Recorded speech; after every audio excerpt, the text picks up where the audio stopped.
Hi guys, it's story time with Claire Bear. This is the story of Zog.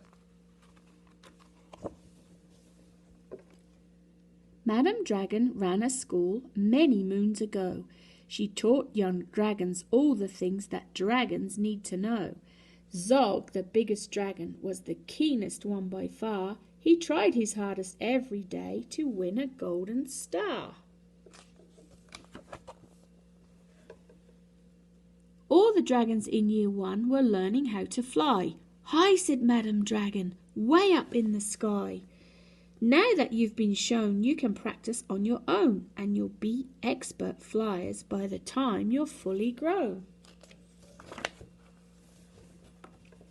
Zog went off to practice flying fast and free.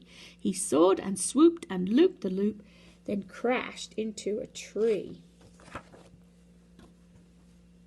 Just then a little girl came by. "Oh, please don't cry," she said. "Perhaps you'd like a nice sticky band-aid for your head." "What a good idea," said Zog. Then up and off he flew, his band-aid gleaming pinkly as he zigzagged through the blue. A year went by, and in year 2 the dragons learnt to roar. "More," said Madam Dragon, "louder, I implore. Now that you've been shown, you can practice on your own, and you'll all be champion roarers by the time you're fully grown." Zog went off to practice. He roared with fearsome force. He kept it up for hours on end, but then his throat grew hoarse.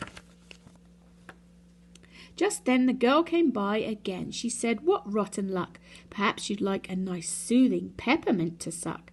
"What a good idea," said Zog. Then up and off he flew, and breathing fumes of peppermint he zigzagged through the blue. A year went by, and in year 3 the dragons learned to blow. "No," said Madam Dragon, "breathe out fire, not snow. Now that you've been shown, you can practice on your own, and you'll all be breathing bonfires by the time you're fully grown." Zog went off to practice. He blew with all his might. He twirled around in triumph, and his wing-tip caught alight. Just then the girl came by again. She said, "You poor old thing, perhaps you'd like a nice stretchy bandage for your wing." "What a good idea," said Zog.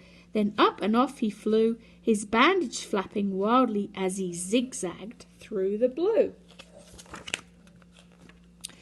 All the year 4 dragons were learning. Can you guess? "Yes," said Madam Dragon, "how to capture a princess. Now that you've been shown, you can practice on your own. You'll need to capture hundreds by the time you're fully grown." Zog went off to practice. He tried and tried and tried, but he simply couldn't manage. "I'm no good at this," he cried. "I'll never win a golden star." Just then he saw the girl. "Perhaps," she said, "you'd like to capture me. I'm Princess Pearl." "What a good idea," said Zog. Then up and off they flew, the princess gripping tightly as they zigzagged through the blue. "Ah," said Madam Dragon, "our first princess so far. Congratulations, Zog, my dear, you've won a golden star." Zog was proud and happy, and Pearl felt good as well. She took the dragon's temperature and nursed them when they fell. A year went by, and in year 5 the dragons learned to fight. "Right," said Madam Dragon, "here comes a real live knight." Up spoke the knight. "My name," he said, "is Gadabout the Great. I've come to rescue Princess Pearl. I hope I'm not too late."